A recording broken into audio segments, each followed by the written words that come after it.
আসসালামু আলাইকুম everyone, welcome to our page বাংলায় শব্দে শব্দে ইংলিশ। আজকে আমরা আলোচনা করব পোর্টেবল নিয়ে।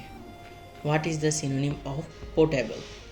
বাংলায় ভাবা যায় পোর্টেবল হচ্ছে এমন একটি শব্দ, এই শব্দটাকে যদি আমরা দুই ভাগে বিভক্ত করি তাহলে আমরা পাবো পট প্লাস এবল।